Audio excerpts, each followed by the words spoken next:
I need them less, but I will still always use them. You know what that reminds me of? What's that saying? The finger or the tools pointing at the experience. Don't look at the finger. The finger pointing at the moon. Yeah. Yeah, don't look at the finger. Yeah, look at the moon. I don't know why that came to mind, but it's just Anyway. kind of. I don't know, but that is a good saying. I don't know if it applies. But yeah, I'll explain a little bit more about what Donna's talking about and then relate that into what I was talking about so that there's less confusion. But William, did you have a comment? I don't want you to forget.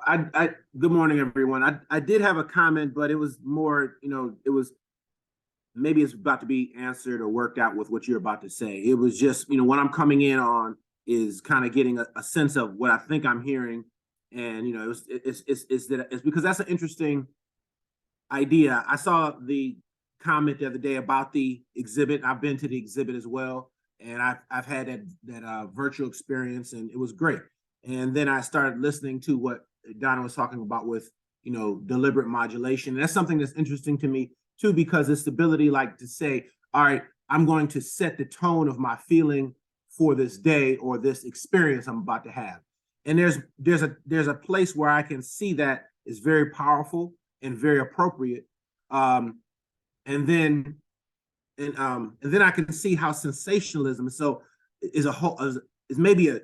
different thing, but how one could potentially unchecked lead to an extreme and another if you don't understand clearly what they are. And I certainly don't necessarily do, because I think that I have a tendency to fall into sensationalism, and also what you described with biological experience, where you have a memory of an experience and that becomes something that is something that you desire to recreate, whether you can recreate it actually physically or you recreate it through imagination or fantasy.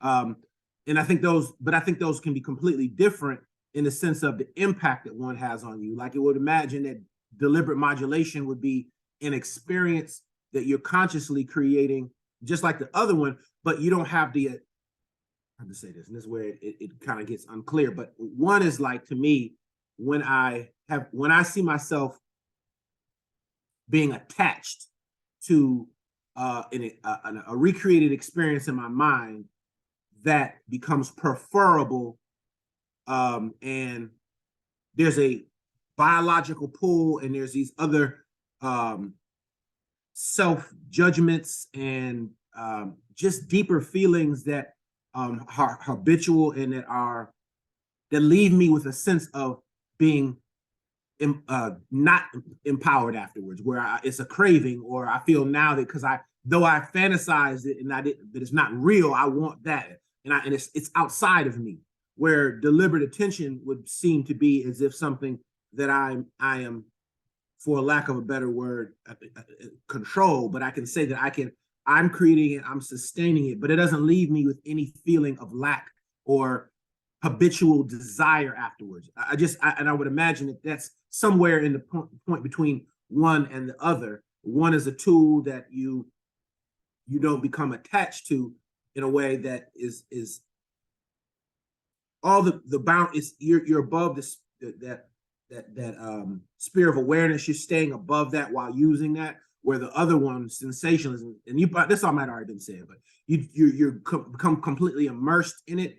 But not even if you it just leaves you with a feeling that creation that experience, or that is outside of you, and you need to go after it, or you need to acquire it, and somehow not, and that's where the lack of empowering comes in. And I don't know if that's on track with any of that, but it's very interesting because I've been thinking about that outside of this conversation, just how to create what deliberate modulation. It's easy for me to, or it's easier for me to think about my body, like, self-awareness of my posture, sitting, lying, walking, standing, and my dantian and my shoulders relaxing and aligning of my spine and all those.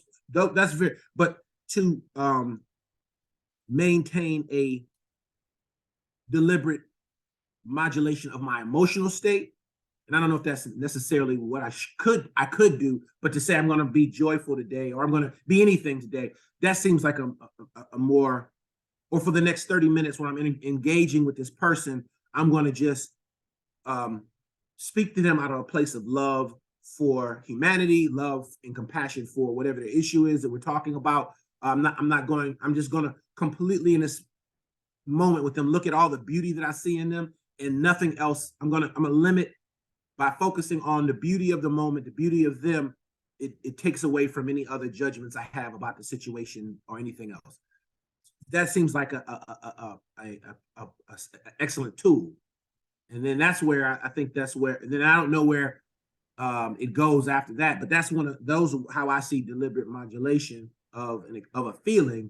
But I don't know if that, I would imagine that would be different than sensationalism, where sensationalism seems like an extreme of something that could be useful, like imagination. But you then now, when you imagine in sensationalism, you come almost addicted to the imagining and what you want to, and it leaves you with, like I said earlier, a feeling afterwards of you're less empowered because you want that, it's a craving, it's a need, or was it whatever. Well, Yeah, I think that you described it being outside of yourself was the key. If you're relying on something outside of you to create something, then you've given up you've given up that power or control as you described it. I think that why it's a trap is because it pulls us away from presence. Like that's the whole thing. If it's outside of yourself, if you need something outside of yourself for anything, then you've lost the first pillar. We can start talking about this stuff, but it's a lot about skipping steps. Like you said, I can do it with my body. I can focus on my posture and my ears over my shoulders and all that. It's harder for me to do with mood. I can understand that because you have a lot of habit and momentum with one of those and less so with the other. Right. But the purpose is really to establish presence and mindfulness. Am I operating above the level of above the threshold of recognition or below the threshold of recognition? And once you lose that, no matter whether it's physical or emotional, then you have to start at the beginning. Here I am. Where is my mind? What am I doing? The rest of the tools are just to get you back to those basic things. Talking to the person, the example that you gave of talking to the person with, love of humanity and all of that, that's great, but it is a virtue or a result of the practice. If we start having to have all these things, then it's just another way of being or another way of thinking to replace the old thinking that we used to have, and it's still all about thinking. The idea is to be present and to operate from a place that's above the level of recognition. And it might be harder for you to do with emotion than it is to do with physical because of your habit and momentum. But when we get in these discussions, we often lose sight of that's really the goal, right? Is to be present and mindful. And then once we are, then the tools that we use to get there are really just tools. They become more accessible because then it's, again, feet on the floor. Where is my breath? Whether it's an emotional, whether it's the meeting that you have to go to, or the person that you're going to speak to, or it's the match you're going to fight, or it's the sexual experience you have to have. It's all the same, right? It's all the same foundational stuff. That we have to check ourselves. Am I remembering or forgetting to be present and mindful in this moment? The tools are just things to do to get us to that. So I think in these discussions, we often forget that that's really the goal, or that's really the intention. That's the intention for our attention. yeah, there's a lot to unpack there. So I'll back up just a little bit to a little bit of what William was saying.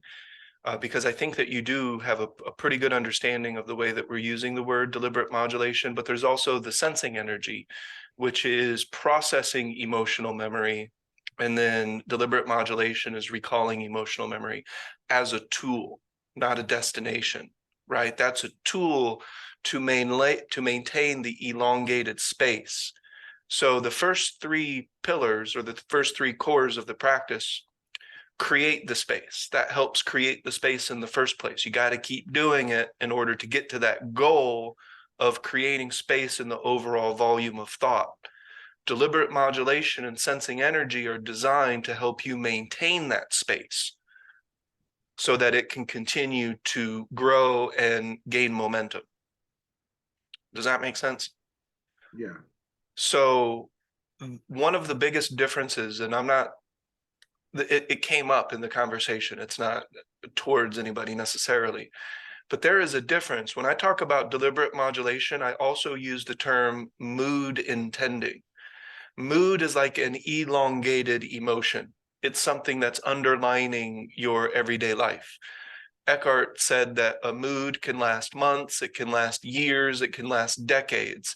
And the more poignant emotions, the more emotions that are, above the mood, well, you can feel and sense those more, and they're coming from the mood.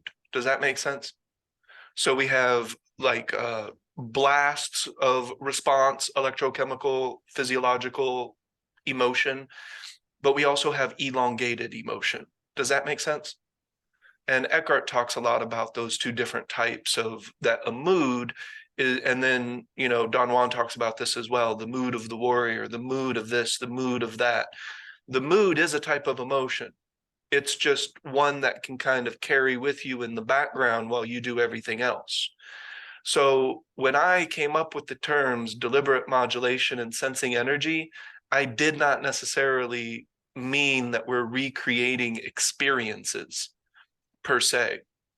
What we're doing is we're imprinting how we feel, and we can recreate that as an underlining mood while we do the rest of our practice. As Donna was pointing out, if what we're doing doesn't help facilitate presence, mindfulness or presence, emphasis, and maintaining emphasis, then whatever we're doing has taken us off course. It's taken us away from the practice. So chasing experiences, for example, can take you away from the practice. And again, I'm not saying Ida or Donna or William are doing any of this. It's just a part of the fluidity of the conversation to point these things out. So I'm not talking about recreating experience. My deliberate modulation is usually 4 or 5 things ever. That's all I'm deliberately modulating to, because that helps set up something else. So deliberate modulation, sensing energy, and then our adaptation techniques, which I haven't delivered a lot of those yet. I have them, and they'll be in the Igong book once I get it written to that extent. I'm still on the very first beginning of it. But what we look to do is we have specific techniques that will help us adapt. And guess what? It incorporates everything else up to that point.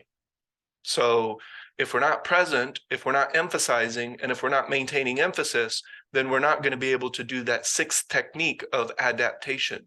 It's an adaptation technique, going with the world around you as opposed to going against it. It involves a lot of bringing yourself back to the moment. It may involve mantras. It may involve, for me, and this is the way that I will probably deliver it, it involves a lot of reminding yourself of your intelligent desire, intention, and will. And it can even lead to what we call hunting power, which is behavioral change. Does that make sense so far?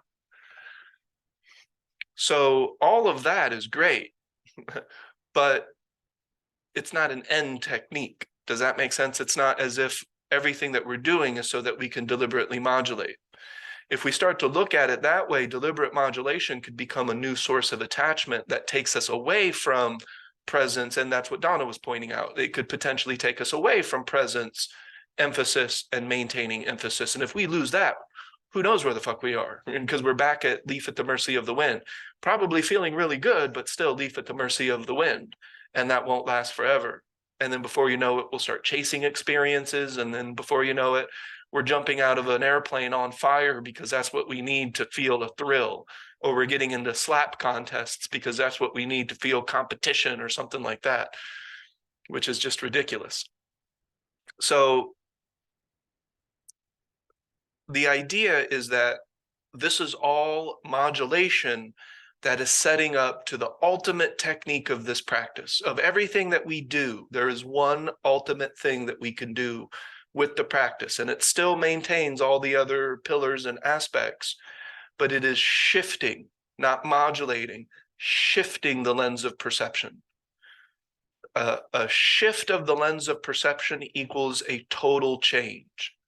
And then behavioral change and everything else is just a done deal. And then why in the world would I ever chase an experience when I can shift my lens of perception at will?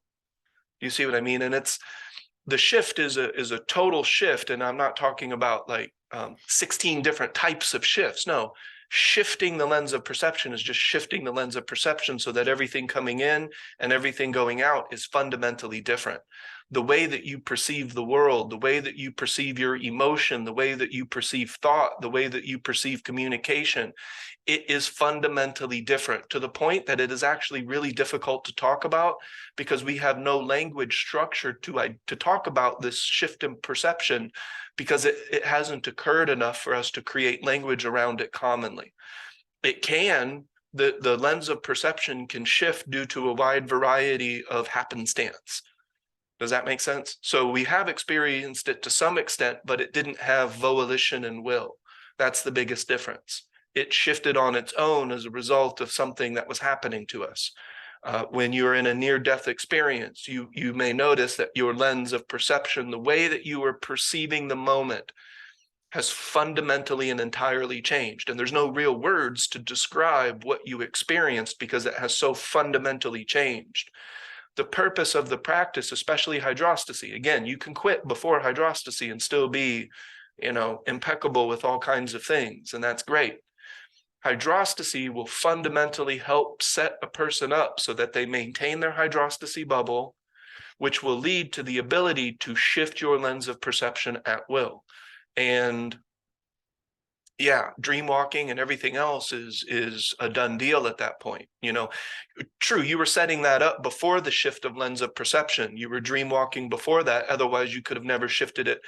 Now, if a person starts to say, I'm going to shift my lens of perception for this reason, no, we're not talking about the same thing. If we want something, That's more like counterbalance. It would be more like counterbalance. And actually, we can still use deliberate modulation and sensing energy as a form of counterbalance, but we're counterbalancing something a little bit different. In the beginning, we're counterbalancing the tendency to go back towards repetitive habitual thinking that doesn't make us feel well, comparing, contrasting, trying to figure things out. Now, the other type of kind of modulation, or the counterbalance that we go back to, it's you're still present, but now you're starting to maintain multiple points of attention. You're starting to create your underlining mood. That's really what I mean by deliberate modulation.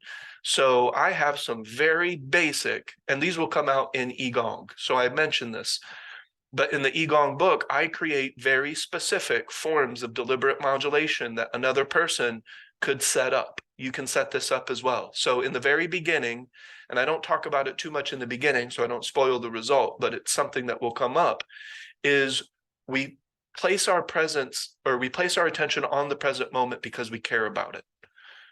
So we care enough about the moment to give it our focus and attention. And Ida, according to Zen and the art of motorcycle maintenance, what will happen if we care about something enough to give it our attention? What occurs? What is the result? What is the derivative from that equation? It starts with the letter Q. And not a lot of words start with the letter Q, so that should be a dead giveaway. The quality. We can bring out the quality in anything. We can actually not only create quality with care and focus, we can recognize quality with care and focus.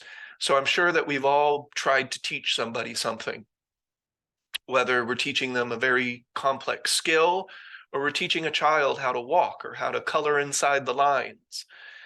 You can see when they've put care and focus into it. There's a type of quality in what they've done.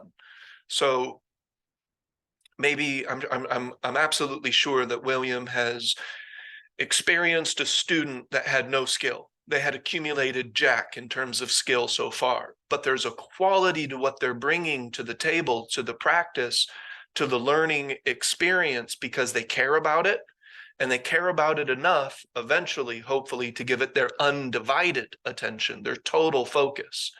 When they do that, they create quality. They maybe don't have a lot of skill yet. That's a different process. That's something different that's occurring. But you can still say, hey, you know what? Well, you have zero skill accumulated, and by every definition, you still suck. You brought something today. You know, you brought a care and a focus and a quality that if you continue to do that, your skill curve is going to really climb. You're gonna get a lot more skill out of what you're doing than if you didn't have this focus and this care and this quality. Well, what do we do in the very beginning of the Qigong practice? We give the present moment our attention, our focus. Why? Because you care about your life. And that creates what I call the first form of deliberate modulation that is teachable to another person. You can start to create quality out of the present moment in any moment that you're in, no matter what you're doing, by simply caring about it enough to give it your undivided attention. Undivided, how do we do that? By practicing presence, emphasis, and maintaining emphasis.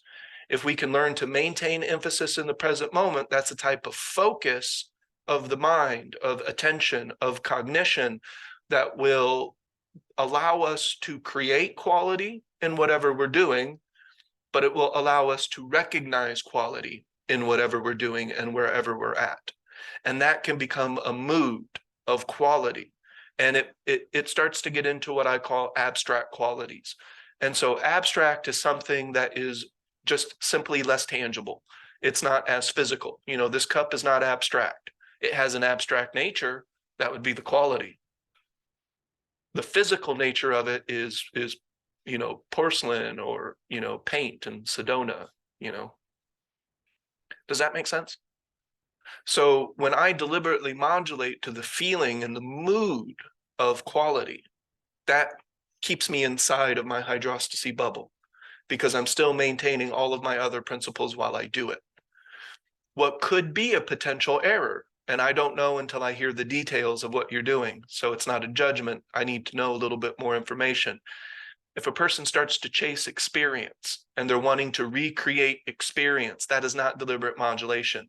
That could be a very slippery slope where now we're looking at recreating certain experiences as a source of our, in air quotes, and I have to put it in air quotes at that point, freedom. Does that make sense? And so our first goal is to create space in the overall amount of thought.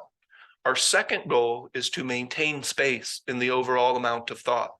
Once we can maintain space, then we can learn to shift. And it's a shift, not a modulation. People, we have modulations all day long. And a modulation, that's why it's an underlining mood. You know, we've modulated the mood more so than I'm on a high flying disc as if I've won the lottery. And it's like, I don't know, that's not really what I'm talking about, because it will be very difficult to maintain that while all your other points of attention, because if you just won the lottery, then you're in this holy shit, really excited. And again, if that happens, if you get a winning lottery ticket and you find yourself in holy shit, you know, super excited energy, whatever, you know, you found yourself there, you're there, go back to the practice, and it won't have the residual energy necessary to become a trap or a slippery slope to where now we're chasing that. Does that make sense? Yeah, or that you're gonna get in a car accident on the way home from where you just bought your lottery ticket, where you just found out you won. Like, you still have to walk and drive the car, and if you don't maintain, if you know, if you're, well, that's what the practice brings. That's why I brought it up, is that the momentum, the habit, the accumulation of the practice, when you are feeling something sensational, or feeling something miserable, or feeling something fearful, anything that's an extreme, you feel it sooner and sooner and sooner. That was what I noticed in my practice. I remembered sooner. I forgot less frequently. I could feel the pull of forgetting my presence and my points of attention. I could feel the pull away from it. So yes, when I was in sensational or declaring war on something or miserable, it didn't matter whether the feeling was a good feeling or a bad feeling. Judging it doesn't help. The only thing I needed to recognize is how far from my center, how far from operating my points of attention that keep me present. How far from presence is this pulling me? Can I maintain the point of attention while experiencing these different things? And if I can't, then it's an extreme that if I exist in long enough is going to be detrimental to me. It will cause suffering. Yeah, that's the principle. Existing in an extreme will, in some way, shape, or form, create suffering for you, and it helps create the condition for suffering for everybody around you. And since I'm not a fortune teller, I don't exactly know what that, will end up looking like. It could look like a wide variety of things. Like, as human beings, we're magicians at creating unique forms of suffering. So Sure, and it's insidious. It yeah, starts with a mood that's not great. It starts with so that's why the practice has to be intended in advance. That's why the minute you open your eyes, where are my points of attention? That's why, because it's insidious. Just because we feel well and we think we, look good today, having a good hair day, and these jeans make me look thin or whatever is desirable. You could easily drop your practice because you feel good. Everything's going good. So the whole labeling of good and bad isn't, am I declaring war on something? Like in the beginning, it's hard because we think we have to replace bad thinking with better thinking, and that's not it at all. It's where's my practice? Where's my practice? Where are my feet? Where's my breath? Did I intend this in advance? And then the accumulation of that practice makes you notice the forgetting. If you can feel the pull toward forgetting, you don't have to, oh, wait a minute, where are my, where's my card? Where's my, you're relying less and less on the outside circumstances to determine whether you're doing well or not well. Then you start giving up the whole judgment of doing well or not well or good. It's all good. It's all good. And remembering is a win. That's it. The rest of it doesn't need any labeling whatsoever. yeah. And again, this whole conversation, I don't want this to seem like Ito was sensationalizing. I have no evidence. We would have to have a much longer conversation. We'd have to one-on-one that a little bit. And it doesn't matter if she was, it just matters the principles.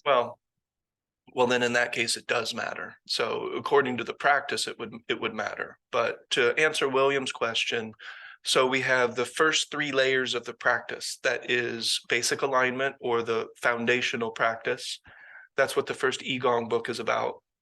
And the Igong book is very specific points of attention. We've talked about them before, but it will help prevent self-hustling because you're either doing the Igong practice or you're not. And that leads to the second layer, and we call them layers because we'll always have to go back to them at some point. And they're required to build on top of the others, but we never remove one. It's not like levels and steps or graduating or anything like that. They remain at the core, and then we build upon them. If we lose them, we have to go back to that core. A lot of practices, physical practices, would be based on that as well, the basics. A lot of people forget the basics, and then before you know it, they've lost the quality of their practice.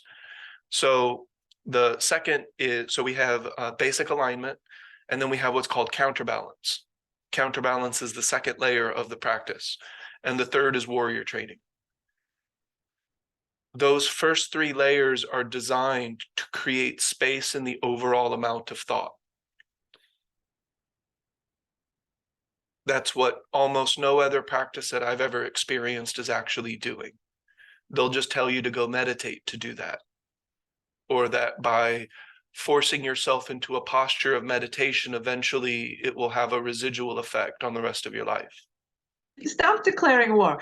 Yes, other practice, you're right. This is the only practice I have ever heard of that spends as much time and emphasis on what is the core, which is actually where are your points of attention, what the overall, the reduction of the overall Overall, amount of thoughts in Yes. your mind.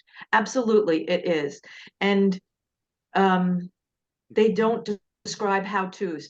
Most other practices talk about the virtues, or what, I know you don't like to call them virtues, but they're talking about the virtues of the practice. And then we try to remember all these virtues in different situations, like, oh, I have to have reverence when I talk to another human being. And oh, I have to have this when and it becomes a big mishmash, because how do you do that? How do you forget about your pain in your back, or the boss that yelled at you, or whatever human circumstances you're having that's pulling you from being able to focus your attention in the manner that you want to focus it, with a feeling of reverence and peace? And how do you do it? Well, this practice tells you how to do it. And we can talk about the virtues at different levels of the practice, but it it pulls us away from the practice itself. Mhm. William, did you have a question there as well?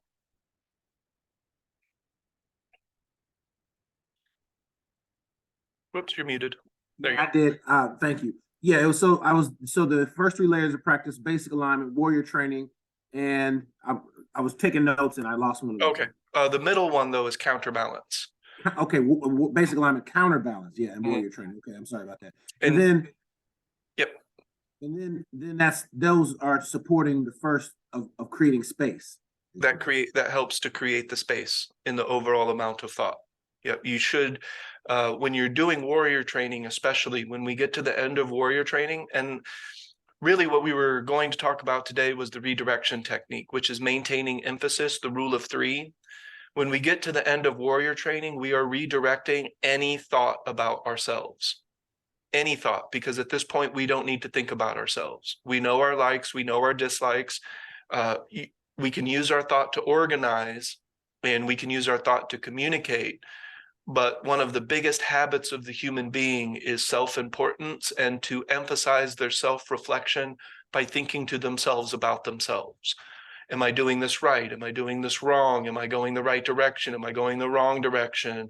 Am I getting what I want? Is this what I desire? Is this what I want from people? Is this what I want from things and situations? And me, I. So the vast majority of human thinking will trace right back to the self. And again, we don't declare war on the self. There's nothing wrong with these things, but at a certain point, which is actually very early, probably in our lives, we don't need to think about it anymore. It doesn't deserve the cognition and the thought. So that's what creates the massive amount of space. If you're not thinking about yourself, what are you thinking about? Or if you're not thinking about something that just relates right back to yourself. So if I'm thinking about what Donna is thinking, it's because I care about how she's viewing me, or whether we're thinking the same thing, or it will trace back to me. So thinking about others is usually still going to trace back to thinking about yourself. And in warrior training, when we get toward, and that's why I call it warrior training, because just like any other type of warrior training, it's much more intensive. We get into the other traps of thinking. And that's also where I'll start to deliver some more formal practice as well, because at that point we should be ready for some physical alignment in addition to our psychological alignment. Does that make sense? So also, William, you can look at the first layer as mostly forgetting our points of attention and our presence. You could actually say it's forgetting almost all the time, with a little bit of remembering. So we go from forgetting almost all the time to back and forth, which is counterbalance, remembering and forgetting, but still forgetting more than we remember. Warrior training is we're starting to remember more than we forget. And then hydrostacy, we have at least one point of attention at all times. And one point of attention, one direction of attention, same thing.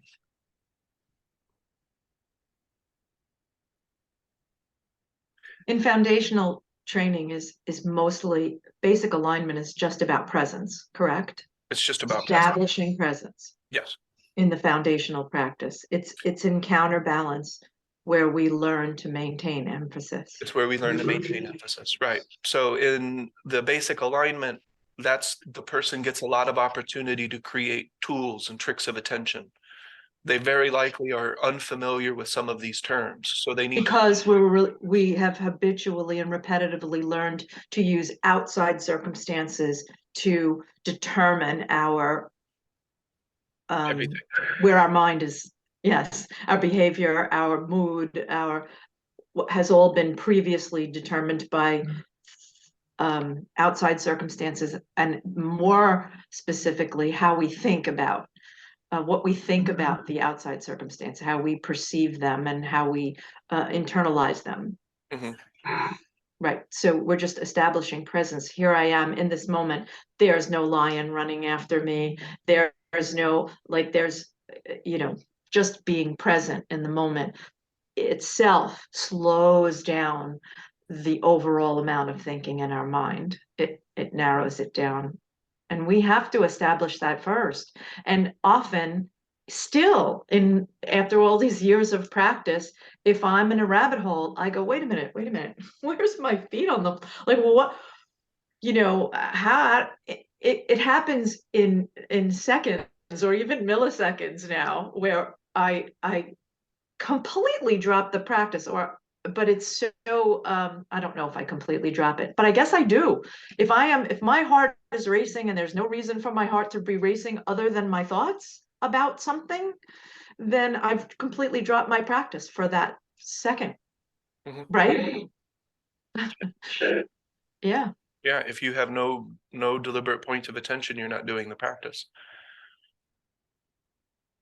So the first three layers of basic alignment, counterbalance, and warrior training are designed to create space in the overall amount of thought. Hydrostacy, especially in the beginning, is meant to engage that space and do a couple things, such as creating emotional memory, a background mood, and then also processing the present moment in a way that isn't just thought-based. It's not just one type of cognition. At this point, we've created enough space to where we're starting to feel the present moment much more than think about it. And then here's a graphic, and I really wish Ida could have seen it, but I don't want her to think that I'm picking on her. But maybe when she rewatches it. So I make this infinite timeline quite a bit. If it has arrows on the end, that means that it's representing infinity. And then in here, I'm creating what I call the hydrostacy bubble. Now it's the bubble of perception. It is inside of our balance. So we're not quite in an extreme if we're anywhere inside of this bubble. So that sexual experience we were talking about, that might be out here a little bit. Somebody, passing away that we care about, that might take us into an extreme that's out here a little bit. But ultimately, we're looking to spend the majority of our existence inside of this bubble. Also imagine that this bubble is moving along this timeline. It's not stagnant. We're surfing, so we still need to maintain our balance at all times. Does this make sense so far? So we have something that I call the abstract nature of reality, or no, that's not what I would call it because I don't use the word reality, but the abstract nature of the moment, the abstract nature of presence. One of the things is if we're chasing experience, because the abstract exists from within and then out. The moods that we're creating, we create it inside, and then everything outside is influenced. So the abstract nature of the moment is inside of your hydrostacy bubble, not on the outside. Everything on the outside of your hydrostacy bubble is, first of all, it's an extreme, but it's also the outside world. Does that make sense? The way that I'm hoping to describe this. So have we ever heard of the silence behind the sound, the empty space behind the object, the stillness behind the movement? That would be considered an abstract quality. And you don't really get to that abstract quality from the outside. You have to go in to go out. Does that make sense? If you want to arrive at the abstract quality of the moment, we have to go in to go out, not out to go in. Sensationalizing is out to go in. Does that make sense? Yeah. So if we really want to discover and explore these abstract qualities, we have to do it, first of all, inside of our hydrostacy bubble, and then towards the center of it. That's where all of the abstract quality exists. And then eventually, when you shift your lens of perception, you've shifted it to the abstract. Because the lens of perception exists inside. So that's your inside has changed. Therefore, the lens of perception as an inside thing is an abstract quality. And that's why hydrostacy will end with what I call the abstract principles. Those would be principles to keep you inside of the abstract quality, or maintaining your lens of perception that you have shifted. Now, there is a catch, though, and this is something that I will tell a person at the beginning of hydrostacy, that if a person completes hydrostacy, they will have an effect that I'm borrowing from Don Juan that I call stopping the world. All of the sudden, none of that shit will make that much difference to you. A lot of the behaviors and things that you like and the things that you dislike and the things, basically your intelligence and your desire and those two different triangles are now overlapping. And so the things that you want will be more of the abstract. And there's only one way to get more of the abstract. That's to continue to go in, to go out. Does that make sense? And the reason I would give that as a warning is because just depending on the person's temperament, depending on their experience so far, it will always equal a total change, but it may be a total change that they need to know at the outset, because that might not be what they want. It's no attachments. Well, I wouldn't say no attachments, because that gets to another absolute, but your attachments will be, you'll be aware of them. And by being aware of them, there is the ability to sort of let go of them when you need to a certain extent. But your potential of going outside of your hydrostacy bubble is fundamentally lessened because you've altered your lens of perception. And I can't express this enough, that when you alter your lens of perception, how you perceive the moment, so if you've ever done a heavy hallucinogen, or if you've ever been in a state of where you needed to save a baby from a building, or you needed to save yourself from physical annihilation, it could be an event, something that's happening in your present moment. Space junk just fell from the sky, and that could momentarily shift your lens of perception. That's not what we're talking about, because there was no deliberate nature to it. What we're talking about is deliberately learning to shift your lens of perception. And so that would kind of, yes. Mm-hmm. Yep. And I can see how that could be a challenge thought, that you're shifting your lens of perception and operating from those abstract principles, that going within, you lose a lot of interest or connection to other things that people value. Yes. Or just, and I can see how for some people, if they make that, as you grow in that direction, your relationships and the things that you connect to other people on, or things that you were once concerned about, that other people who are concerned about those things, that's your unifying thing, dissipates. So then you may not have those same things that tie you to the world that you've experienced, because those things don't matter. And that, for a lot of people, that can become like they lose interest in the groups they're part of, or Isolation, yes. Yeah, isolation. Yeah, existing on an island. Yeah, and I don't think, I think it's just that, I think the healthy way is that you understand that it sort of that goes back to where people get, well, I'm different. And it's not that. I don't think that's but I think that people can feel isolated or feel that they're existing on an island, or there's no the other things that move people don't move you. So you don't move with them, and they can't move you, and Right. in a way that makes you maybe feel that, I don't know if it's so much of a negative thing. I don't think it's a negative thing at all, but I just think I can see how it can cause people to feel, like you said, isolated on Well, you know. It's not just a feeling, it actually happens. It actually happens because you don't have the same obligation to attend the command performance event. The family wedding, I have to be there, or otherwise everything you do is your choice, and because you put it there. And that does put you on an island because the majority of the people are not operating from that point of view. So they have a lot of judgment about it, and of which you don't have any attachment. So it doesn't matter. So it does kind of put you on an island. Yeah, I've dealt with it in my own household. When before my sister passed, she was a person who loved to watch CNN, and I'd come home from work and she'd be ready to talk about all the things that happened on the news and various things, and I would listen, but I didn't have a feeling either way. Meaning, I was getting to a point just that I saw some of the impact that it was having around her, my other people, and even myself. And so I just made a shift that I'm aware and conscious of these things that are happening, but I just decreased my, and what all I have to say is that I could tell it caused a problem because she could sense that I didn't have anything to contribute to the conversation. And then she would get angry in a sense, as if I don't care, or I don't value this, or I don't see the importance of what she's talking about.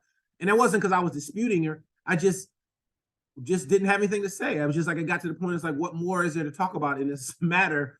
And I got plenty of other things to do in my garden and my training, so that doesn't hold any movement in my spirit. So I'm not gonna, but I can tell that people can become very agitated in that regard because you're not moved by that, So yeah, that's spot on. So I would say it is only negative, in air quotes, looking at it from the outside.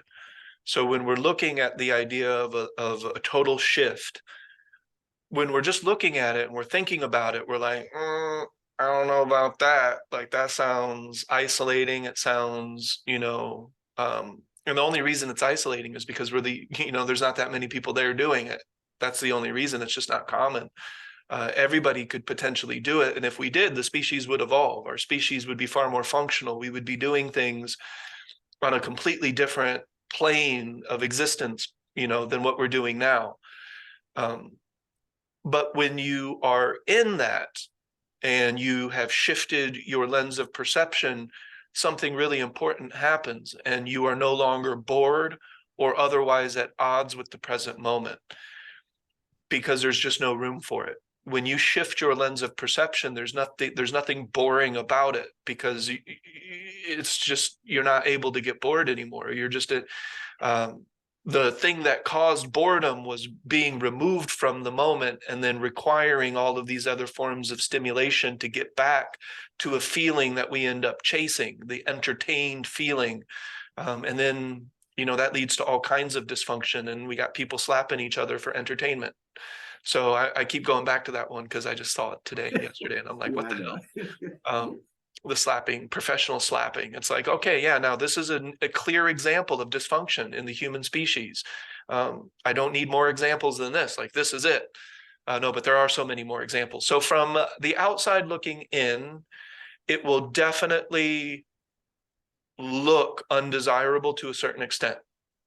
When you have shifted your lens of perception, you are attuned to the abstract nature of experience. That's where spirit is. That's where the things that we can't talk much about, that's where all of it exists. That's where creativity exists. That's where humor without ejecting somebody in a porta potty exists. I'm talking about extreme, certain types of humor require extreme things because it's dysfunctional. We need to find somebody else falling and in pain, or we need to annoy people, or, you know, make fun of people, and that's their form of entertainment. Or humor. Humor can be a completely different thing, where you can find the tiny minuscule things humorous. You know, that's the Buddha belly laugh type of thing. But so from a certain perspective, before you have shifted your lens of perception, it can look undesirable. Once you've shifted your lens of perception, you're neither bored nor at odds with the present moment. So you're fully vibrantly alive, navigating the abstract qualities of the present moment. And then I introduce a concept that I call deliberate folly. Deliberate folly is your best effort without violating your own principles and removing yourself to interact with other people. So when somebody wants to talk to me about the weather, I can deliberate folly just a little bit, you know, before that starts to take me away from what I'm doing. But I can entertain it for a second and say, you know, let's talk about the weather for a second, even though we could just open up the window and look outside and that's what the weather is. But let's talk about it. Let's talk about what it's going to be next week. Let's talk about who's better, Michael Jordan or LeBron James. Let's continue to speculate on the unspeculatable. That's fun. I'll do that only to an extent. As long as I stay inside of my bubble and I can maintain my lens of perception, I call that deliberate folly. It's a way to kind of give people a little bit of what they expect so that you don't cause total disarray in all of your relationships. But then there's still the factor that you pointed out, that some people are just going to take offense because we're not responding in the usual way. We're not responding in the way that they expect, that they want from us. And at that point, it's just, sorry for you. Like I have nothing else to offer, because I've already offered my extent that I'm willing to go before losing my own lens of perception. Does that make sense? Now I understand what deliberate folly is. And that's why I'm glad you brought that up. Yeah, Yeah. I like that. In the past, people have wanted me to talk about deliberate folly, but the only way that I'll talk about deliberate folly is in a mind that has created space in the overall amount of thought and is learning to maintain it. That is when it becomes more appropriate. Trying to deliberate folly before that, I can almost assure you that it's not deliberate folly, not the way that I mean it. It's just probably more attempting to control, manipulate, thinking about self, which leads to thinking about other people. And so I'll talk more about deliberate folly and hunting power, which is an aspect of hydrostacy. Hydrostacy sets up seeing. So it's the procedure for seeing, which is learning to change your lens of perception in the way that Donna was talking about with deliberate modulation and sensing energy. We use those two to create moods. So we're creating how we want to feel. We're creating our emotional baseline. Everything that comes from that will be coming from that baseline. So, you know, we learn to do that at the beginning of hydrostacy, which I call setting up seeing, the act. And seeing is a form of perception. We end up using words like I had a different perspective. I saw it from a different angle. So the way that we talk about it is the reason I call it seeing, because it's as if we're looking at the world from a different point of view. And that's because we are. So eventually that leads to what I call hunting power. And hunting power is a lot like the warrior training of hydrostacy. I haven't talked too much about that because it hasn't been appropriate yet for the conversation, but that's a part of the 20 essential topics, so I will. And then after hunting power is what I call the abstract principles. These are just basic principles to help a person stay in the lens of perception that they have shifted. Does that make sense? Definitely. Thank you. So we can make lots of modulations of our lens of perception throughout our lifetime. We will not have very many total shifts. Very likely. Maybe a future society can have multiple shifts because they never create the minds that we've created. They're not trying to come away from suffering because they never created it in the first place. So maybe they're able to shift their lens of perception at will to a wide variety of things. I don't think that's as realistic in our experience because of where we're coming from. We'll be a product of where we are in the stream of everything. To a certain extent, at least. I don't want to put any limits or caps on anything, but from where I am in my perspective, I can't see the need for multiple shifts of perception. One shift is more than enough to completely remove me from society. I don't need any more. Does that make sense? And that event, when you realize, or it's not realizing, it's not a realization, it's where in the moment you can see that you are now incongruent to the world around you. That's called stopping the world. The world no longer has a hold on you. If you're still worrying about career, if you're still worrying about, do people like you, if you're still worrying about, are you going to get this? Are you going to get that? Are you going to retire well? Are you going to, stay healthy and fit and sexy? And you have not stopped the world.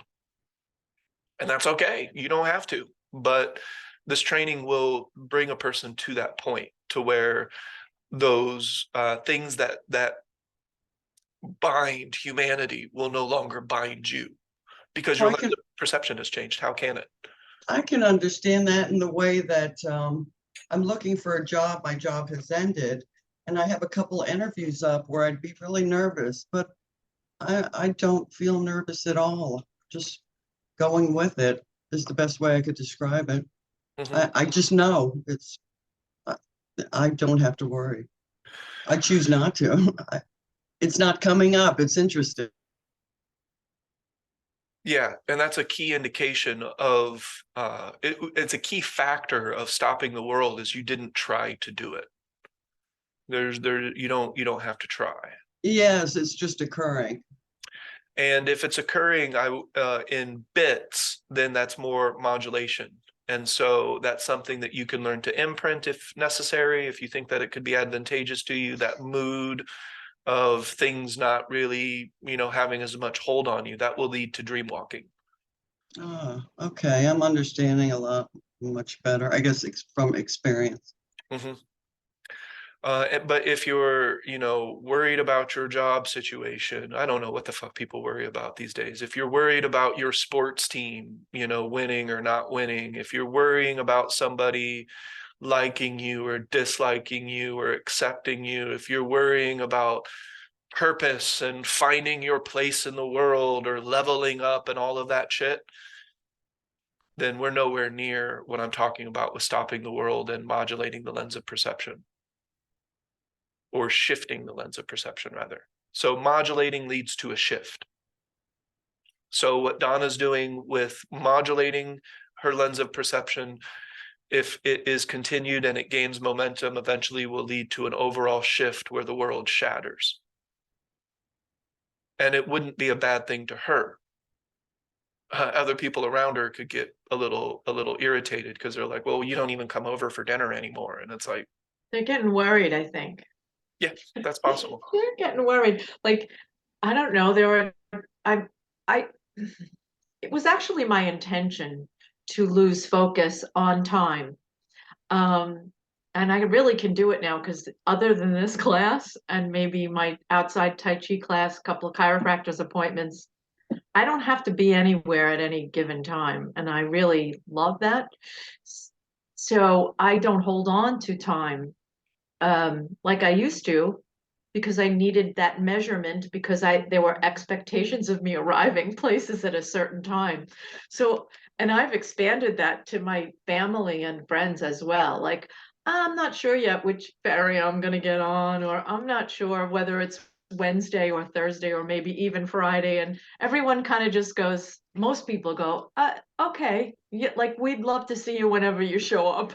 Mm-hmm. And it's good. Because that's the way I'm going to do it. So either they're going to be okay with it or they won't, and then I won't do it anymore. I mean, some things I get it, that people need me to be somewhere at a given time. I can do it if I had to, but if I don't really have to, I don't like to do that. Mm-hmm. Yeah. I don't know. And then one of the things that you notice the further that one gets into the hydrostacy practice is that the abstract goal of freedom is in having or not having and still feeling free. So if that is Yes, coming from the inside really resonated with me, because it doesn't matter if I'm paying attention to the time so that I can catch the ferry Mm. or the next one. But I'm not, my freedom and my peace will not depend on whether I get there on time or not. I just choose to or not choose to, but all of that comes from the inside out, not the other way around. Mhm. Right. And so today's topic was really about maintaining emphasis, which would involve the rule of three. So if we look at last week's topic and this topic, that's also the first two common errors. It's the two biggest common errors. One, not intending your points of attention in advance and checking into them. That's what the Qigong practice will be delivered for, so that you have points of attention that were selected for you. And I don't care if you like them or dislike them. If you can add your own, that's groovy, but you're either doing the Qigong practice or you're not. I like the phrase, it's not Burger King, and you can't have it your way with the Qigong practice. And I that, didn't like it. I hated it and I resisted it for yeah. all these years of choosing them in advance. And I would be halfway through the day before I really was, it really was something that I resisted because I didn't think I had to do it. And it feels like work. I guess, I don't know what the hell belief system I had around it, but I resisted it. That's all I know. Yeah. I can't even remember what I could have argued for it for an hour, and now I can't even remember what it was. But as soon as I decided to shut up and do it, it was an acceleration of my practice. It was an obstacle that was dissolved by actually doing it, which is always the way that it works, right? And so you could look at something like people easily get attached to ease. And to counterbalance that, they start to create difficulty because they think that they need it. You need to be uncomfortable in order to be alive and everything else. So they've literally gone from one extreme to the other, and neither is freedom. They've just put themselves in a different shaped box, a box that has different outsides and insides. But judging it as too much work was also just a belief system. It It was is. just a belief system. Just do it. It's It, part- the objection I had to it and the amount I had to stumble to remember my practice was far bigger than actually just doing it. It's just crazy. Yeah. It's a form of dysfunction, but freedom would be when things are easy, let them be easy. When things become difficult, let them be difficult. And you adapt to them exactly the same. That's freedom. We don't have to exist in either camp. Because I can almost promise you that there are going to be challenging moments in one's life experience. To chase them and to try to create them out of a need or a feeling of necessity, they've just gone to an opposite extreme than extreme comfort. And stopping to label them as easy or hard is a freedom all in of itself. It's a level of acceptance. This is just happening now. This is just something happening now. I don't have to judge it as difficult, challenging, easy. Where are my feet? Where's my breath? What are my points of attention? It's all the same. So it takes just such so it really is all about thinking. I never even recognized it as the habit and momentum of my thinking until I chose to do something else to replace it. Okay, just take out all the labeling words, or notice all the labeling words, because once you notice them, then you can notice the need or the lack of need for them. And boy, is that a freedom. It just created so much more space in this between here. It's amazing. Yes, William. I have a question about deliberate points of attention being created in advance. I hear you talk about, people hustle themselves and these various things.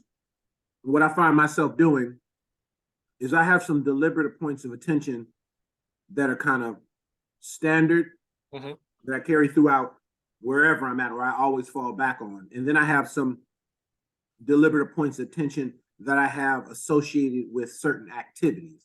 Yes. So meaning, like, and I don't know, so I'm just kind of asking in general, maybe some feedback or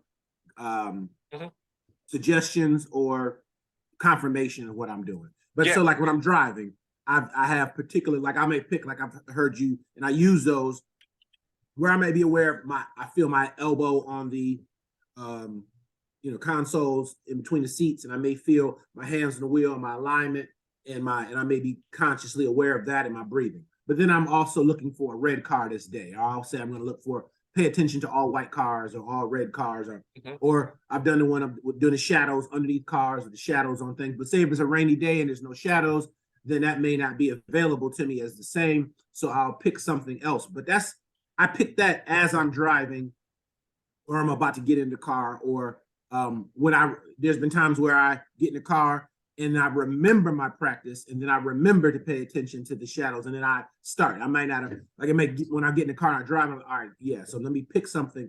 And for this time period, this is what I'm going to focus on. And then I'll remember to do that when I get back in the car, driving home from work or whatever.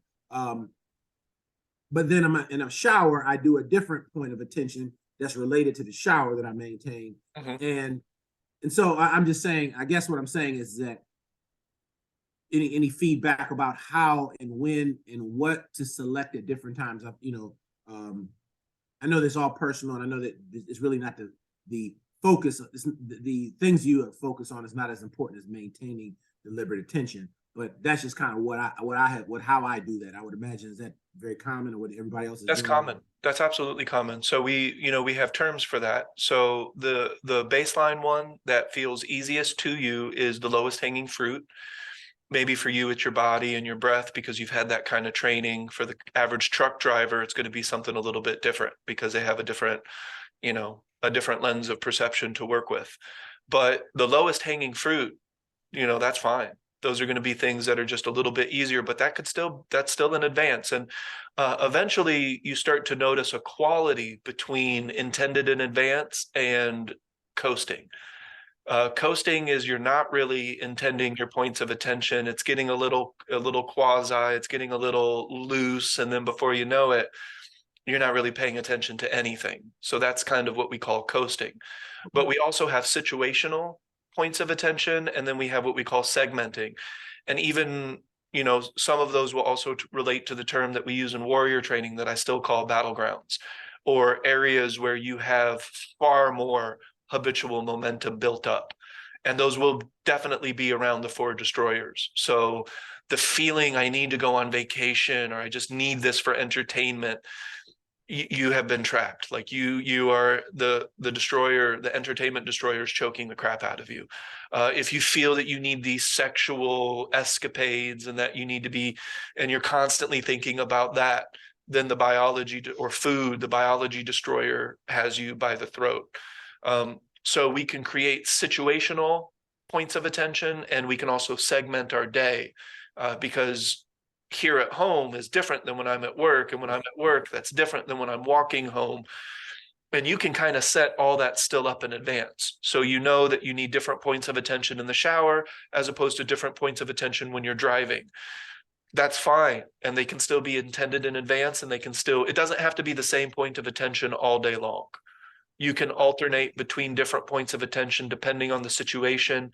So situational mindfulness or situational points of attention would be, well, what do I do with my attention when someone's yelling at me? That doesn't happen all day, every day. So I may have certain tools, certain points of attention that I've intended in advance when someone's yelling at me, or when somebody starts an argument, or they want to argue. You know how people kind of start to lure you into that argument. Well, what are my points of attention in that type of situation? You have the battleground, where that's usually where you're going to lose all your points of attention. So those really need to be intended in advance for the battleground, but it may be specific for that battleground. Maybe it's a boardroom. Maybe it's when you get home late and a significant other is berating you. And so now you need to have specific points of attention for that battleground. And then segmenting. So situational segmenting is your day is going to have similarities. You start your day at home, you drive to work, you're at work, you drive home, you get home, you Sounds get like that's what William is doing. And that The sounds like what shower you're is a doing. Exactly. segment, the driving is a segment,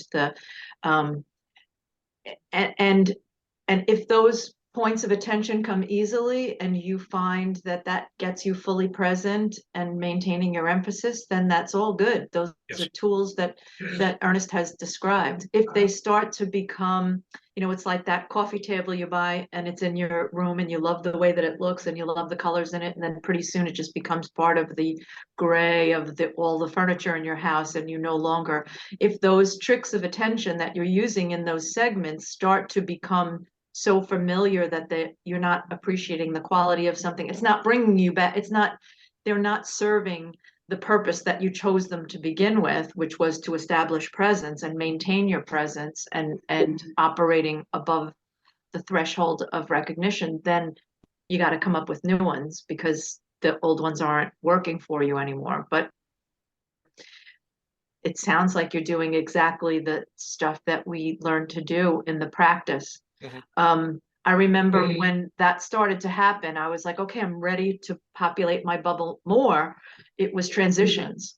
It was transitions that was a big thing. What about getting from the car to your job? What about walking from the bedroom into the shower? What about leaving the shower and getting dressed? Like those transitions. What about getting into your car and getting out of your car? What are you doing with those points? Are you fox walking to the, are you, that it's just a way to populate your bubble of perception more as you find it accessible. An example of what we're not talking about is you walk outside and there's a beautiful sunset and it captures your attention, or you're on vacation and you see the ocean for the first time in months and you're like, the ocean, I feel so at peace. And then 30 minutes to an hour later, where are you now?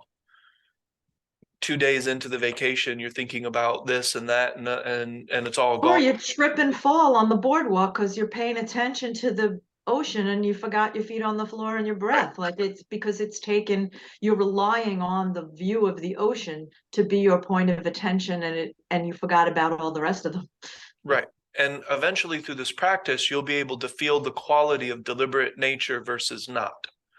So eventually, you'll know exactly when your points of attention are valid and when they're not. When you're hustling yourself is when, if I drop out of the sky and I say, William, where is your mind now? And you got to kind of like, I was sensing into the isness of the eth. And I'm like, no, you weren't practicing. But if I drop out of the sky and you're like, well, in this moment, because I'm in this situation, I was paying attention to this, that, and the other thing. And that's what I do in these situations. I pay attention to this, that, and the other thing. I would say, okay, you're practicing. Like your practice is valid because the points of attention are deliberate. Intending them in advance is a way to make sure that you're not hustling yourself, but you can still segment, you can still create situational techniques, and you can still grab a hold of your lowest hanging fruit. Does that make sense? Definitely. And then we get into the redirection technique. Redirection technique is the Tai Chi mind. So we are either being passive to our thoughts and allowing them to gain momentum. And then what's worse is evaluating your thoughts. That's thinking about thinking, which is still a lot of thinking. Or you're thinking about what you should be thinking about, or you're thinking about not thinking, or you're thinking about what you should be doing, which is all still just a lot of thinking, and it's not really creating any gaps whatsoever. So we're either being passive to our thought, or we're trying to force ourselves into a meditative posture, which can yield some temporary, relaxation to a certain extent. Your 30-minute yoga class or your 1-hour yoga class, that might have a little bit of goodness to it, of course, and it might have a little residual effect, but that's not anything that we're really talking about. So we're either being passive to our unproductive streams of thought. What's unproductive? In the beginning, we focus on repetitive, habitual, or leading towards creative inspiration. Basically, is it making you feel well? Or are you feeling shittier and shittier because of the way you're thinking? If so, we must redirect back to the practice using at least 3 points of intention, including our internal self-talk, and then go back to another point of attention once that's complete. That's the second common error, are people who are doing this practice are not redirecting their thought processes. If you don't redirect your thought processes, then you're either going to be passive or you're going to use force. And both of those require too much, especially passivity. But trying to force things away, that might lead to little segments of your day where you can find a little bit of peace, but it's going to be very difficult to find it in the whole day, because we're not being deliberate with our attention through the whole day. So not redirecting your thought processes is the second most common error, because it is now impossible to maintain points of attention without the redirection technique. So if you don't redirect, you will never maintain, and there are aspects of this practice that will be completely inaccessible to the person. Just completely inaccessible. We can't even talk about hydrostacy if a person isn't capable of redirecting their own thought. And this practice, more than any other practice that I've ever seen, focuses on the overall volume of thought and really focuses on the mind as being the source of all of our suffering. The world isn't really tuned into that yet for some reason. We just want to go from negative thinking in air quotes to positive thinking in air quotes, and that is good. One of the things, William, is that to a certain extent, shifting the lens of perception would shatter, if everybody did it or we did it at a higher scale, it would shatter the social constructs as we know it. I'm not a consumer. I would be the worst example of a capitalistic consumer. And if more people were like that, well, capitalism will crumble. Definitely. Yeah, I think everything, the way our social construct is created, it's based upon people being focused in on all of these external ideas that make us connected through expectation of how we, adorn ourselves, the homes we live in, all those things. And I think when people start shifting to more abstract inner principles, then those things become less compelling in so many different ways that it would affect the whole social structure. And there would be, and I think that's what, in a very light way, what people learn a little bit about with COVID is that there were certain things that they've just habitually been a part of, that when they were forced to be removed from that, they gained some insight. Now, some people were like so busy, they needed so bad they had to get back to it. Other people, I just think, learn like, wow, I'm doing some things that really don't really add any value to me, and I'm adding more value to my life right now by being more internally focused, because I have to be. I just think that made an impression on a certain segment of society. Maybe not. A lot of people still want to get back to everything, and I think the habitual patterns, even if we had a taste of it, the habitual patterns pull us away from that. But I think that in general, a lot of people gained some insight to that, whether they're conscious of it or not, maybe on some level. And so definitely, I think that's society would fall apart. But go ahead. It would be a different version of it, and one that is probably more internal. The abstract qualities would be more important, and they would be felt, not just talked about. We hear a lot of people talk about spirituality all day long, but what are they feeling? Like, what is going on internally? And the answer is usually the same old shit, because there's still an immeasurable amount of thought occurring in that person's mind, very likely. Sure, and the social construct. I'm sorry. Go ahead, William. I'm sorry. I was going to say, I think that's the whole part of evolution, that, if anything went from now, everyone changed then the society would be, affected as much. But I think this process is a type of evolution, so that you have time to adjust, society has time to adjust. I think that everybody's not going to all be on the same page at the same time. But I think that even in my own life, I see that there is an evolution happening, and now I'm at a place where I want to expedite it.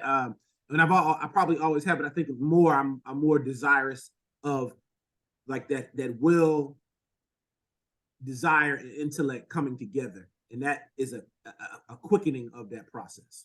Mm-hmm. I would say, though, that the thing that's not really occurring, though, is the overall volume of thought reducing. That's not something I see a lot of, and that's an absolute requirement for what we're talking about. So The human species will continue to go from one type of suffering to another type of suffering to another type of suffering until the overall volume of thought has been reduced to the point where we can access aspects of our experience that aren't, as pronounced right now. And the two other factors of this practice that guide it and that make it different. So one of them, of course, is the overall volume of thought. That's what we're looking to address. And then we maintain that space with the hydrostacy practice. So that's all new. That's different. Not a lot of practices are focusing on this, but the balance principle. That is something that is overlooked in so many different practices. They go from one extreme to the other. In Tai Chi, we go from you're too tense to absolute relaxation. And it's like I would be a puddle of skin and bones on the ground if I had absolute relax. What are we even talking about? We go from suffering to immortality. And it's like, I don't see a single immortal. I've never met a Taoist immortal. I've met somebody who may call themselves an immortal, but they're going to die just like everybody else. So what are we really talking about? The person on the post the other day, William, they talked about the ancients and their connection to peace. And as much as the ancients knew about peace, they never achieved it. The human race has been fighting and killing each other since recorded history. So these ancients that knew all of this shit still didn't amount to anything for whatever reason. And I don't really know. I can't go back in time. I don't really know. So the overall amount of thought is one of the key characteristics of this practice that's different, but so is the balance principle. Habit. We will create new habits. The mind is always doing it. But with cognitive attention and behavioral attention, we're aware of these things as they occur, so they can't gain the momentum necessary to feed the nemesis and feed the destroyers. So we don't even declare war on habit anymore. Thought. Thought is a way to organize our ideas so that we can communicate. We don't have to abandon thought. We don't have to go into a monastery and never think again. We have suffering, physical suffering. We don't go to the opposite extreme of we will evolve away from, and that was another word that you used, evolution. We're always evolving. The human species is changing over time. Whether that's a beneficial change towards the things that we're talking about or not is a totally different story. But the balance principle is a principle that is often ignored because, well, look at capitalism. We want to have this extreme amount of money, but that violates the balance principle.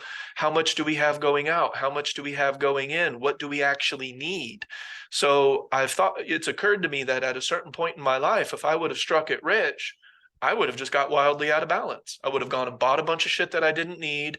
I would have done a bunch of shit that I don't need to do. And I would have gone even more into the physical and the situational and the conditional. And who knows what I would have done besides kill myself. I probably would have been dead if I would have gotten a certain amount of money at a certain point in my life. Now, I don't care. Like if money occurs, I'm going to give it away because I just care about the balance of the input-output process. So balance is a principle because it's changing at all times, and it can be very subjective. William, your balance is different than my balance, both physically and cognitively and emotionally. But we still can evaluate our own balance based on how it feels. We know what it feels to be out of balance, and we know with this practice, especially what it feels to be in balance. So that argument is moot. The idea that we have different balances doesn't matter because we're able to sense our own. We don't have to prove it to other people. We know what is within balance and what isn't unto ourselves. And hustling yourself, cherry picking, is when we know that we're out of balance, but we just choose to do it anyway. Sexual experiences, some people, they want 15 different partners. All right, well, where's your balance? Does that feel balanced, or does that feel like you're in all of these extremes all the time that feel good in the moment? But what happens on the other end of that? What happens when that's not occurring? What happens when you get old and you ain't cute anymore? Or what happens when you lose all your money and you're not able to get the things that you used to get the way that you used to get them? No freedom actually occurred in any of those scenarios. They went from one type of reliance to a different type of reliance, and they are still trapped. So financial freedom, if you need that money, you are not free. I can assure you, there is no freedom occurring. Now you're how you feel relies on different situations than they relied upon before, but they still rely upon something. There's still a wild amount of conditioning. So the first two things that make this practice different, number one, is that we are creating space in the overall volume of thought, because thinking is the nemesis. It's one of the things that feeds the nemesis, is thinking that's below the threshold of recognition. That is fundamentally different. What we're doing is different. We're not just going from one type of thinking to a new type of thinking, thinking that the new thinking is better thinking and that it's going to make a big difference. It might in the short term, you know, because you went from thinking that you're shitty to thinking you can do it. That will have some effect. I don't, you know, throw the baby out with the bathwater, as some people say. But that's not what we're talking about. We're talking about reducing the overall volume of thought to where there is actual space in the person's cognition. The second is the balance principle. We're not going from one extreme to the other, hoping that the new extreme is somehow better. We're looking to find our balance and maintain our balance as we grow and progress and change. Does that make sense? And then the third one that is fundamentally different is non-interference. And this is kind of different with the way that people do Tai Chi, the way that people do Qigong. I'm not looking to control anything. I'm not looking to try to change anything. So deliberate modulation, if you feel sad and you're trying to make yourself feel happy, you're not deliberately, that's not what I mean. That's a type of interference. You're trying to change something. You're trying to control something. You're trying to manipulate something. And the Tao Te Ching very poignantly said, give up trying to control. But yet you hear it in people's verbiage all the time. They want to control themselves. They want to control other people. They want to control circumstances. That will all lead back to an emphasis on self and fear. Those two things will almost always come up when we're attempting to manipulate and control. So when I talk about Qigong, all I'm trying to do with Qigong is get out of the way. Get out of the cognitive way. I'm doing my movements, I'm breathing, I'm paying attention to points on my body. I'm getting out of the way. My body already knows how to stimulate qi. It already knows how things should flow. I don't have to open my chakras. I just need to stop doing what's causing them to get plugged up in the first place. And that's the sheer volume of thought. Does that make sense? So It does. In William's explanation before, he talked about how, so he was talking about social construct, how everything is social construct, and in an attempt to connect or to belong to a group of people. And it's amazing that when you do exactly what you're describing right now, in the physical and in the emotional and overall amount of thought, that more connection is available. That's when connection becomes available, when you've quieted all that. And I can see how a culture can be lured by the idea of connection, because it's a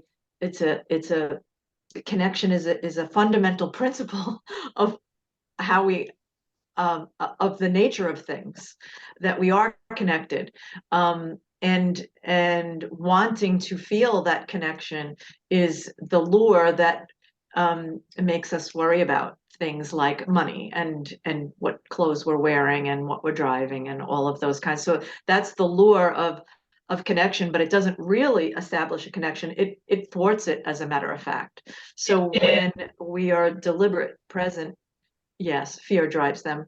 And when we're practicing, that's when we can see the infinite nature of things, and that's when real connection is available. So we're not hunting it, we're not searching for it to get the feeling of it. We are allowing the space to observe and participate in and adapt within connection, the inside out as opposed to the outside in. So yeah, it all makes sense. And I'm really eager and curious to see, because I also, as William was talking and you were speaking, you're on either side of me in the boxes, that's why I'm pointing. The physical practice for me is I was an athlete as a kid and stuff like that. It's not foreign to me, but I don't have a formal practice established as firmly as I do my emotional and mental practice.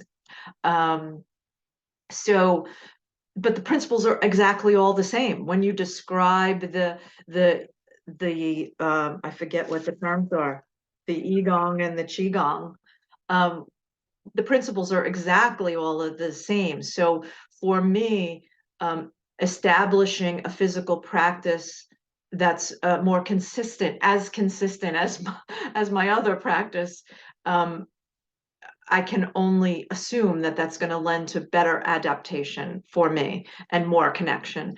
It's going to allow the space for that. And for William, it's probably the opposite direction, as he expressed. He's done it with a physical practice for so long, but it finds it to be more challenging when it comes to the emotional practice. But the principles are exactly all the same. So I just see that all coming together with this practice. It's the psychological aspect. Yes. I see that you really have addressed all of that, and I'm eager to see how those booklets come together for the physical practice and points of attention, and how they parallel with everything I've been practicing so far since the beginning of this and before. But how it all comes together in the bridge system is remarkable. Mhm. That's, Ernest, that's also fits with going to interviews and looking for a job, because the thought came in, I have to be like this and like this. And then I said, no, just come back, do the practice. And then it just, yeah. Yeah, that Karen, fit I really perfectly. remember that. I remember that in an interview process. You're really, Oh, you muted yourself, Donna. Mid-sentence. Still muted. Still. Oh, you're unmuting me at the same time. That's why. I didn't press. Karen, I remember that point at which when I was interviewing or thinking about interviewing, and well, I did interview. I didn't take any of the jobs. I stayed with the one that I had, but that was the beauty, the elegance of the practice, was that I realized when I go on an interview, I'm meeting someone on a balanced field. I am not somebody in need and I have to sell them on me so that they want to hire me.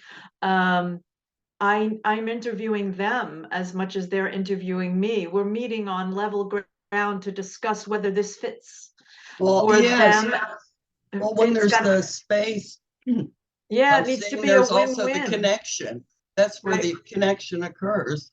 Right. If I'm thinking about me, there's no connection. I mean, Exactly. I see that experience fully. That's the And it's a beautiful win, thing. it's got to be a win-win all around, right? Yes, no matter what occurs, because I'm okay with it. Yeah, it's really interesting. Employment is a good example, because if we want to talk about freedom, the way people use that word, it's like, what are you really talking about? Like you have to understand that you're not talking about freedom at all. You're just talking about going from one trap to a different trap, one box to a different box. It's a prison transfer. I thought that was quite clever, actually, when I said prison transfer. Yes, I agree, because I worked with people in prison and I said, wow, they may be in prison with bars, but I'm in my own prison. So it was great awareness. But if you look at jobs specifically, and I'll use myself as an example, I could just as easily get a job as a dishwasher as I could a CEO of a company, as long as my input, output, financial balance is balanced, and that's completely up to me. I'm good. Like, and Shayna and I have talked about this. When we will move with freedom. We could either move or not move, and we still feel free. We're perfectly fine in Chicago, but we also like the idea of living in the Colorado southern area. Both are really great. Both are really attractive. We could do both, or we could do neither, and we still feel absolutely free. That's freedom. Yes, that is the freedom. I'm experiencing. And it's not about not caring. It's Oh. moving. If you decide to move, it's because you're moving towards something as a reflection of your adaptation, your desire, your balance, all the principles still apply. And you could stay where you are and still do it. It's not that you don't care about either one. What you care about first is what's inside, and then you will move towards something that on your outside reflects the inside. Yes, that's what I'm experiencing also. Yes.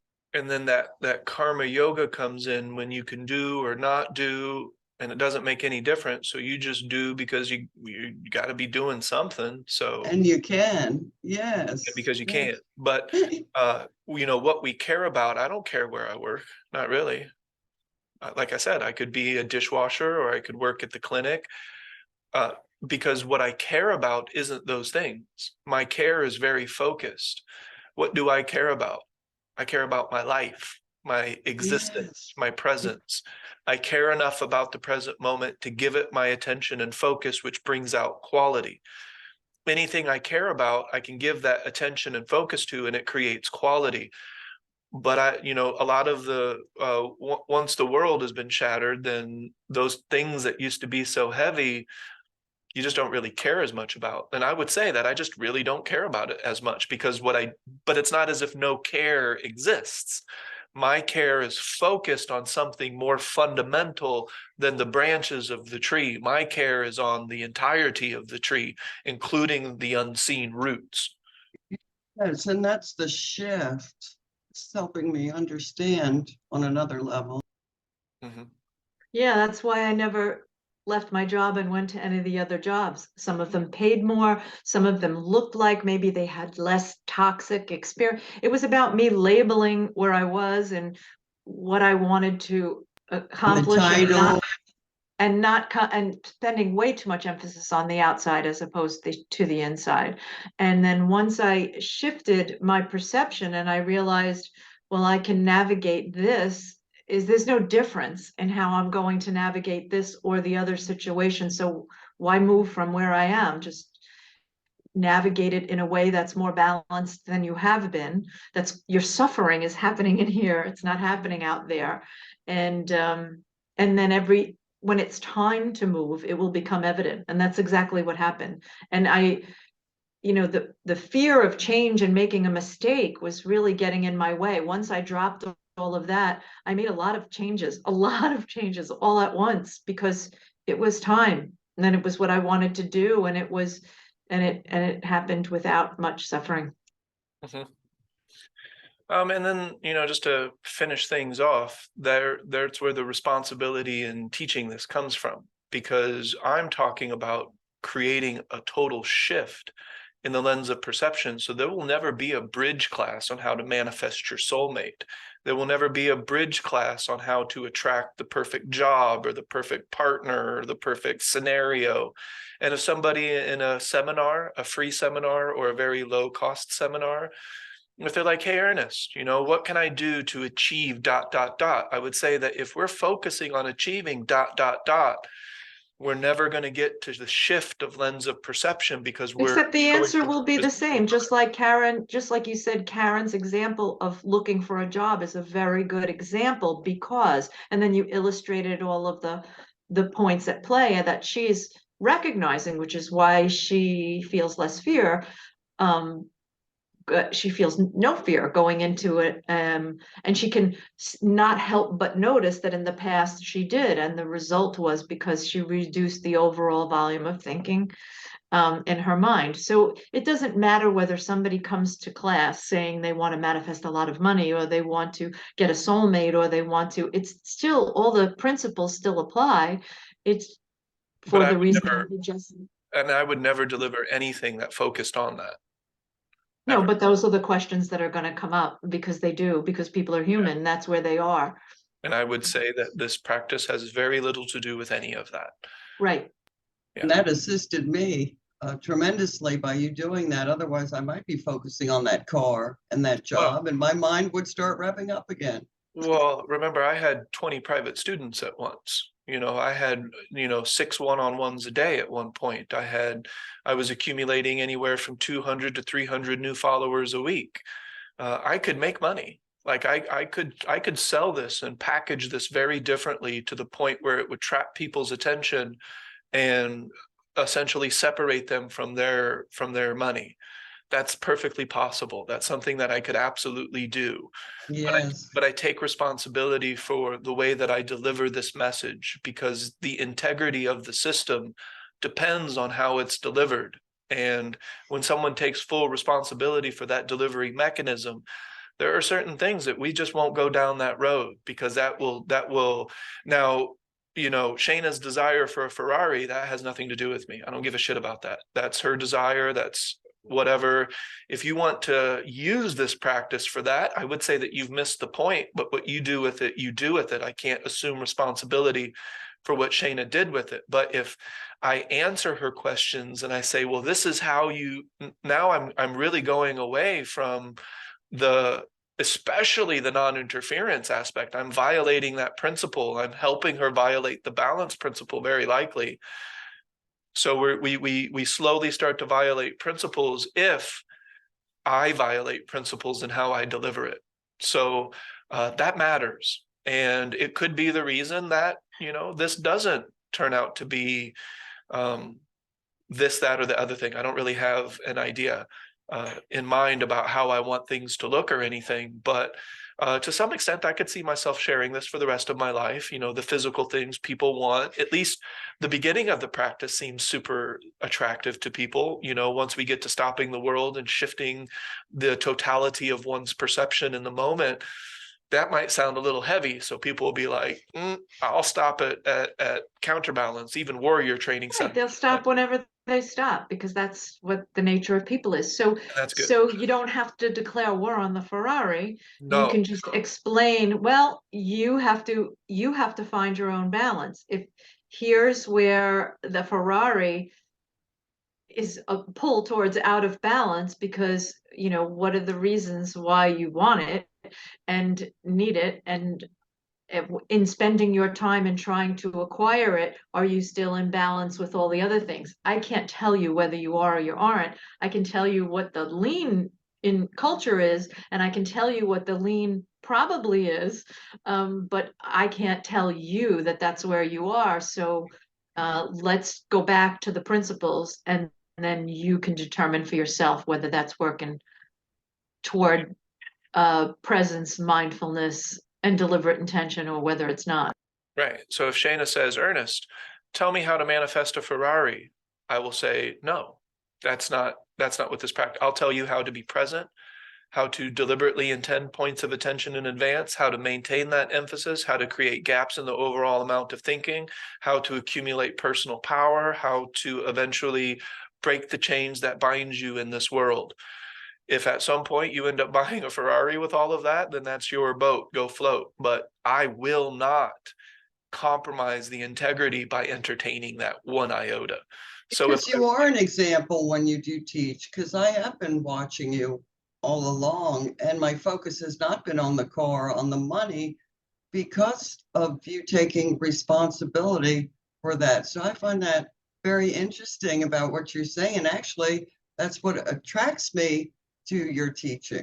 So that's very spot on. And even the one-on-one price, the one-on-one price is $1 a minute, because that's viewed as the absolute lowest that people typically offer their time for. And I'm like, I choose the lowest. I'm just going to go ahead and choose the lowest and go from there. People were telling me charge $120, $130, over $100 for your 45 minutes. And I'm like, no. That's so funny, Ernest. Because I've been, like I said, I've been observing you, and I said, most people would say, okay, let me have $100, $200, $400, but not you. You really go by your